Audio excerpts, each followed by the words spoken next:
Welcome. I am here to tell you about a fairly exciting collaboration that we have going on with a bunch of different educational institutes, a workplace partner, and it really shows a nice collaboration between some of our different research streams. So as you can see, evaluating the usability of healthcare VR simulations is a collaboration between CROSH, as well as Georgian College, their critical care nursing faculty, and the Center for Learning, Innovation, and Simulation at the Michener Institute of Education. And this collaboration really leverages each of the partners' strengths and expertise in curriculum development and research. And while intensive care training is often just focused on doctors and nurses, ICU procedures, which are some of the focus of the modules that we are creating, are really most often team-based, requiring a variety of interprofessional expertise. And so, for example, in this scenario, Michener subject matter experts are able to bring the perspective of, say, their respiratory therapist or their anesthesia assistant trainees' perspective into the development of the curriculum that we're producing. We believe that the collaborating approach here will strengthen the transferability and the reach of the curriculum that is produced in this project. And the VR platform that we're using really enables learning institutions to facilitate that interprofessional live team-based simulation. And it can also be delivered to remote locations more easily, which is always a CROSH focus. So I also want to address how the project really builds on the crossover that sometimes exists in the CROSH core research areas. And as you know, we have occupational physiology and the environment, occupational health and wellness, and human factors and ergonomics. And in this particular scenario, we have students with a background in nursing. They're able to provide their expert knowledge on for instance, the generation of rubrics and evaluation metrics for the VR modules that we're producing. Students from the computer science program here at Laurentian are able to provide us with the ability to apply methods of human-computer interactions, and that lets us evaluate the usability of the VR modules, while students with a background in kinesiology lend their expertise in human factors and pedagogical learning.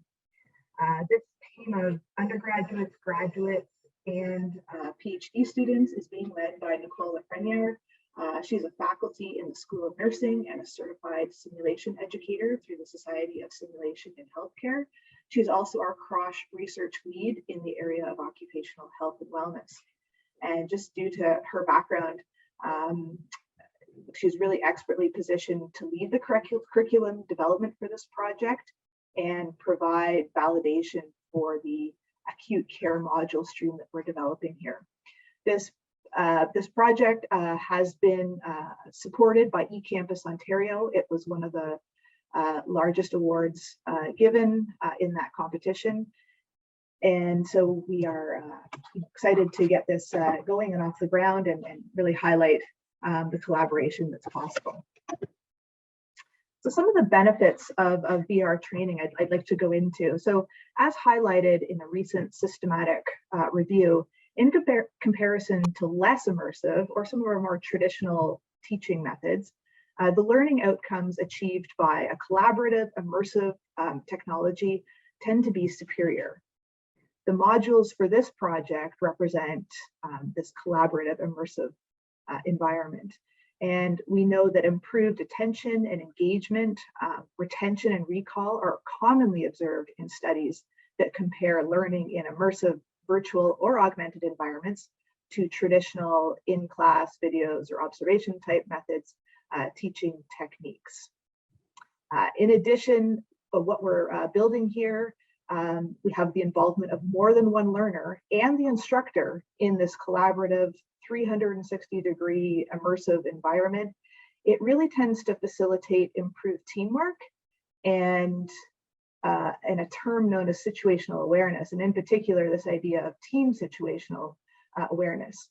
Situational awareness and or shared situational awareness is especially critical for groups and employees and workers who are working together and especially when certain team members hold different pieces of information that are critical to the execution of the task and the situation unfolding. And so that's frequently what you're going to see in healthcare situations and in some of the both acute and critical care modules that we're developing here. The idea of team situational awareness is of utmost importance for positive outcomes for the patients and the workers involved. And for that reason, we hope that a VR environment helps all of the parties in that room at that time make decisions that benefit the patient. Some of the benefits of VR evaluation, especially when you're looking at understanding whether learners in the system are up to speed and prepared to be a contributing member of a team working environment. So virtual reality really facilitates the evaluation of more complex skill types.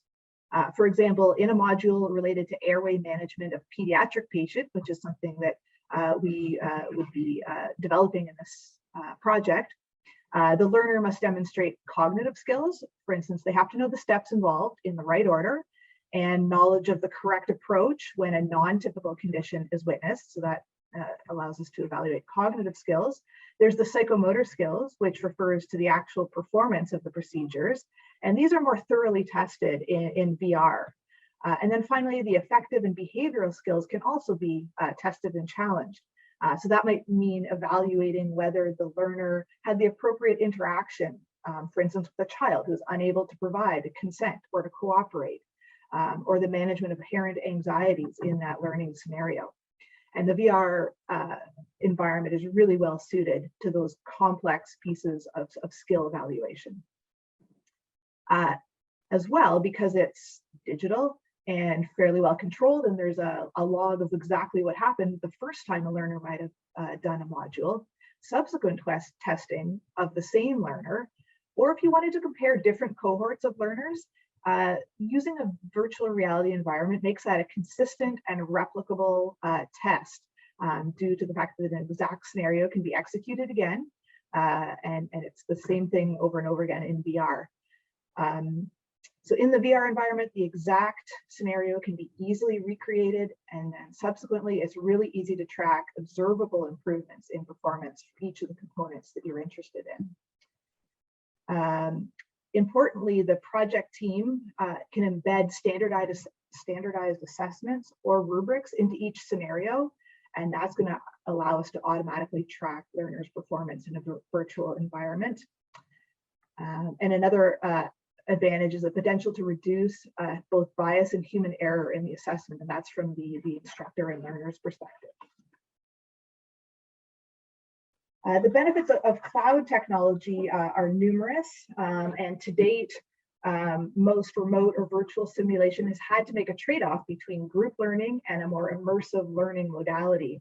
And so with the advances in cloud technology, we know that we are going to be able to include sort of multi-user, low latency servers, which means there's excellent rendering capacity, and these things run really smoothly from remote locations. The VR users can interact with the module in different ways, depending on the goal of the learning experience. A user can experience the information in a first person, so they can be the interacting agent, or they can actually view the effects of their own actions from a third person perspective. So that's another difference in some of the more advanced VR technologies that are now available. And the learner-centric design actually allows users to interact with a low-cost headset as well as via a flat screen, and that actually increases the access for a wide range of learners and workplaces, especially for those who maybe can't tolerate VR. And so that's another benefit to this scenario. The cloud technology also allows instructors to do live synchronous simulation and debriefing right inside the experience. And so that provides a lot of flexibility and eliminates the user having to come out of the experience to get debriefed. And so that enhances flow and probably their learning down the line. So this project is creating these 7 acute care scenarios that are related to a wide variety of healthcare professionals and tasks, but really focused on nursing students. And then there are some critical care scenarios as well that are being created in this project. Now, for a quick look at some of the product that Lumetto, which is our workplace partner, has done in the past. I have this video, so we'll play that. Hey, Dr. Brian, thanks for coming. This patient, Mr. Halls, I just got signed out on him when I started my shift. I'm the telehospitalist remotely managing this unit. He came in with alcohol withdrawal, and I'm worried about his airway. He's not responding to any questions, and so I called you guys over for help. Yeah, this is like kind of blowing my mind right now. It's really cool. Awesome.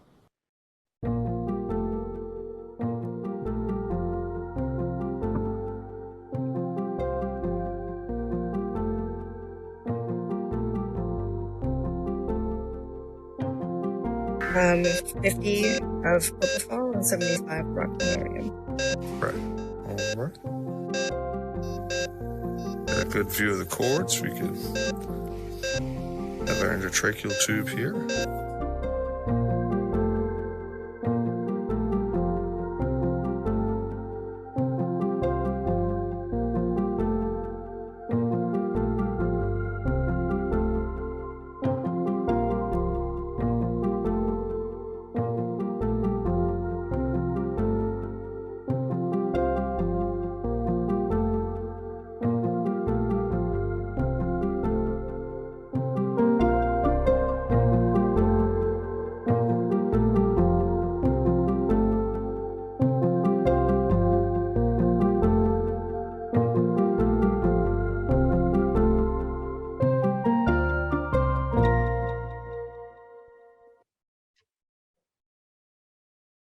So that highlighted some of the previous work done by Lumetto, who is the workplace partner who is working with us on the creation of these additional acute care and critical care scenarios.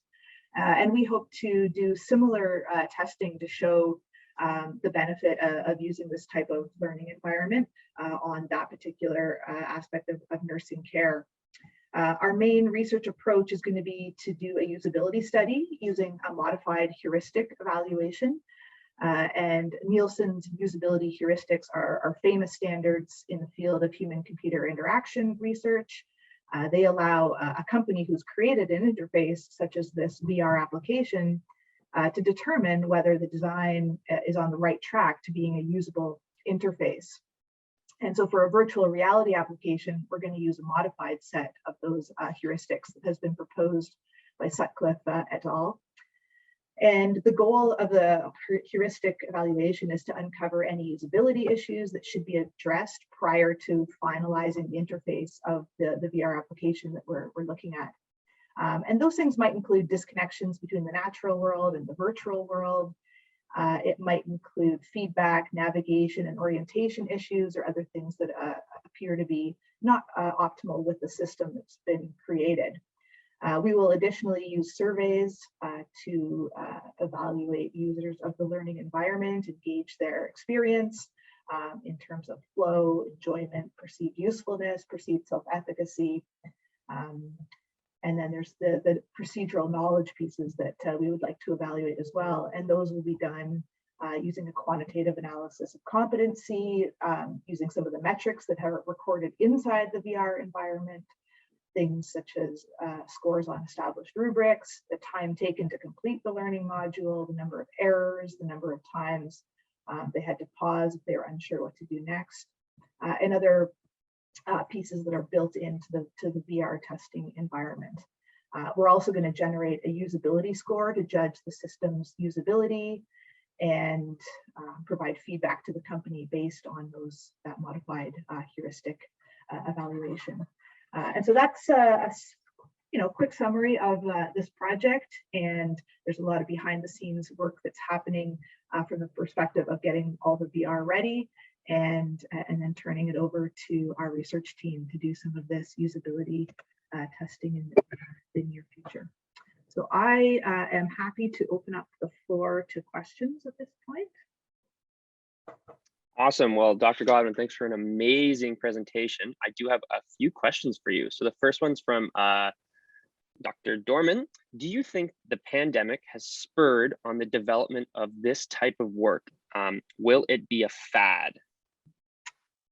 That's an interesting question. Certainly the fact that you can have the expert instructor in one location, and so the company that we work with is located in downtown Toronto, yet we can provide training to people in remote locations all over Northern Ontario, and that is part of the reason why the partnership came together. So naturally, we have a lot of that outreach to Northern Ontario and some of the work sites that don't, who wouldn't have access to this necessarily, and the idea that you just have to get the headset up there and then you can provide those workers with really high quality, innovative training. Is it the question about is it be a fad is interesting, and the whether or not the procedural knowledge is increased or is better.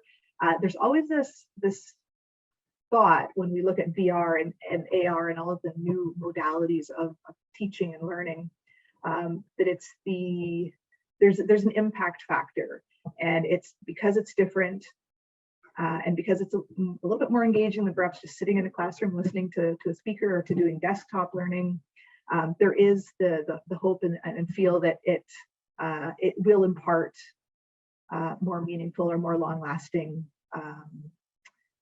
knowledge to be generated, and so you need to pay more attention because you're in VR, or if something comes back to you when you're in the workplace and you encounter that situation, and so those findings sometimes eclipse the actual structural knowledge that is gained, but it just also points to the fact that learning and pedagogical evaluation, and especially with adult learners, is complex.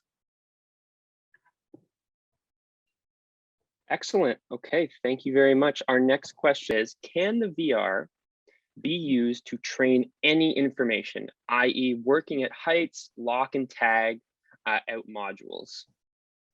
Yeah, that's an interesting question. And the company that we're working with, they had an intubation scenario already created, which is what you saw in the video.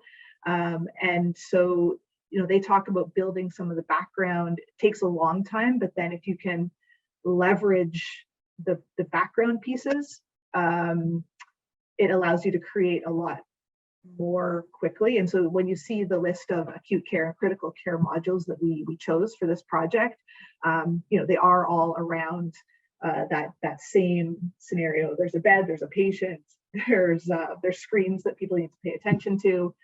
Likely the tools that are built in there that they have access to are going to be similar as well. And so you're layering on different levels of knowledge or different critical aspects of nursing care in separate modules. And I think that's how they prefer to go. The working at height is really interesting, and we had discussions with this same company about that particular topic, because that is a real focus right now of some of the health and safety associations to address that piece of working at height. And it's something that all workers need to do. Same with lock and tag out modules. That's a fairly common learning module that needs to happen at all levels of an organization. Even, honestly, even visitors into a mine site have to have lock and tag out modules. So that would, you need to create the environment, and some environments are easier to create than others. Landing on which pieces of information are best disseminated through VR is a question in and of itself. And certainly working at height was one that we thought was important. We haven't been able to make headway on that one yet. Excellent. Okay, our next question, in combination with what Linda was saying about the 25-year advancement of the use of technology, do you think this is the way forward with training to use VR? I think I sort of addressed that in the answer to my first question, that there is this innovative piece to it, and that, you know, at least initially people are interested in and want to try it. And we're probably at that point where you can engage people because it's new and different, but whether we land on the right pieces that are optimal for disseminating that piece of procedural knowledge, that's where the research really lies. And then there's also this thought that not everyone tolerates VR well, and even people who tolerate it well really probably don't want to be in there for very long. So you have to be thinking about little snippets of information that get disseminated. So in some ways, I do see VR as being complementary to our traditional methods of learning, meaning that you probably still have people getting together in a room with some desktop type dissemination, but there are pieces that you bring in with VR. It will change that whole scenario for the better, I think, but not that everything goes to VR. Yeah, and I think, I don't know if we might be out of time, Adam, but I'm happy to type some answers in here. Yes. Yeah. Yeah, we do have quite a few more questions, but unfortunately we have reached our question period time.